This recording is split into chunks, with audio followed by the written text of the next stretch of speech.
Welcome back to The Heat. We're discussing efforts by the African Union to end visa requirements for all African citizens and to establish a free trade zone across the continent. Let's get back to our panel. Let's go to Adetunji in Johannesburg. Adetunji, you are from Nigeria. Let's look at how a borderless Africa would help a country like Nigeria. It currently is the biggest economy on the continent, but it is largely dependent on oil for revenue. And of course, it's a country also looking at diversifying its economy. So how does an Africa without borders help Nigeria's economy? How does it help Nigeria achieve that goal? Look, Nigeria's problems are many, but I think within Nigeria, there's so many conversations we're having at the moment in terms of even movements of people. People will follow the money, as I say, and so you'll find that Lagos, which has got about 21 million people, a lot of people are saying, look, we've got to move to Abuja. And then, of course, with the problems in the Northeast that we've had, there's a lot of internally displaced people who have run away from Boko Haram who are circulating within the country. So Nigeria's problems are very, very challenging. But having said that, Nigeria's always played a role, a key role, in helping the rest of Africa with its problems. So we believe that a borderless Africa, particularly if we look at the big countries in Africa, like South Africa, for example, South Africa and Nigeria, they've been trying to get more, this visa-free thing going. President Zuma and President Buhari in March, they've decided that the binational commission has to be moved up from the vice presidential level because they really want to bed down this issue of visas because it restricts the ability of South Africans on the one hand and Nigerians on the other to be able to come in. But as we speak currently, we still have about 2-3 flights a day going into Nigeria from Johannesburg with Air Rwanda and also Kenya Airways and South African Airways now doing Abuja and Lagos. So there's a lot of push and pull.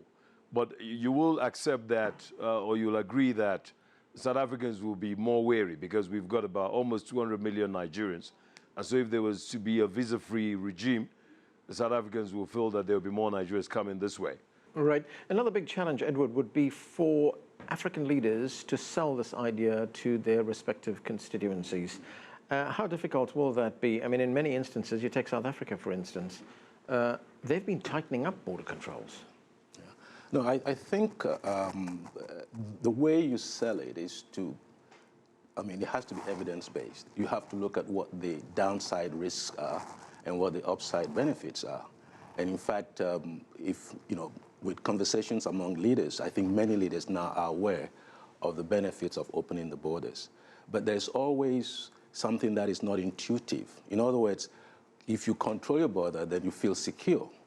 But the question is that what are the downside risks of even increasing the possibilities of all kinds of violence because people come in illegally. So the benefits have to be further. There's the need for awareness raising. There's the need for even among the government institutions for them to recognize the fact that there is value to be derived from opening the borders. The evidence about the trade increase in trade. And also, if you look at many of these countries, there is scale mismatch. One of the things we're trying to do at Asset is to look at talent mobility and how you can increase the movement of talent across borders to areas where the demands are highest.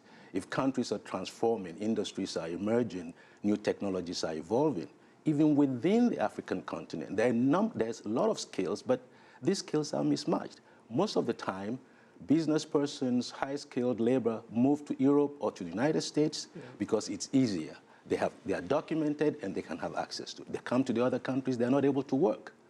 If you move from, say, a Francophone country to Ghana, the diplomas are not equivalent. So how do you then get employment in the areas that your skills are needed? These are some of the things that needs to be done.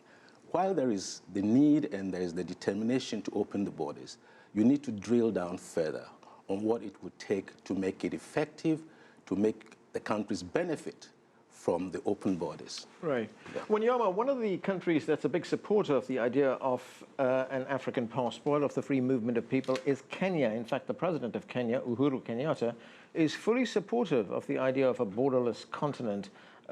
Why is Kenyatta so keen on that idea? Kenya is ready for business, and that has been the spirit of the Uhuru government. President Uhuru has gone out of the country on many occasions to seek investments and promote Kenya as an investment destination that is friendly to all investors, be it African or non-African. So yes, Kenya is ready for business, and the president has been advancing these. And that's why he was in Kigali to symbolically receive the African passport. But what happened in Kigali was just symbolic, because the real work now goes ahead. At the moment, we have a meeting in Nairobi, a meeting of experts, which I just walked out from, that the experts are gathering to draft the protocol on the free movement of people for the continent. And it is expected that next year, the partner states, member states of the African Union will be able to look at this draft protocol and raise whatever concerns they have in the journey towards adoption and ratification of that protocol. Yes, many African countries want business. Many African countries have realized that, yes, indeed, Africans too can be investors. And that's why, if you look across the continent, the more progressive states, the states with more progressive leadership are the ones opening up faster than the others. And of course, we encourage the others to open up as well, right, so that their borders are not walls. So, David, here we have some countries that are embracing the idea of an African passport fully, the idea of free movement, but yet there are countries that are very resistant to this idea, countries like Equatorial Guinea, the Democratic Republic of Congo, and Sudan, where you require a visa to visit, and they have expressed concerns over migration. So how big a challenge is that going to be to convince these countries to join the rest, to lift visa restrictions? I think that there are variable responses to the proposal for the common passport, and of course we have to recognise national sovereignty and to move forward with those countries that propose it, and to be prepared to take a longer time in negotiating with those who are less enthusiastic. Speaking of East Africa, where trademark works, then the countries of the EAC, and in particular the countries of the Northern Corridor, the trade corridor from Mombasa in Kenya through to DRC, is a very, very important artery for trade in the region for several countries, both the seaboard ones, Kenya, and the landlocked ones, Uganda and South Sudan and Rwanda and DRC. And I think that all those countries do recognize the total interdependence in terms of trade in order to generate growth and jobs. So my sense is that if negotiations can be taken forward and physical obstacles to trade are removed at the borders and the ports, the trade systems in terms of electronic cargo tracking and single windows and other electronic means of simplifying trade, and then also the movement of people is facilitated, the countries I'm talking about will all recognize the benefits in terms of the economy and growth and jobs. And fundamentally, whichever country we're talking about in Africa, there is a massive need for further investment, growth and job creation. We've seen in this region as well as in others the dangers of recruitment of underemployed and unoccupied but well-educated people into terrorist organizations.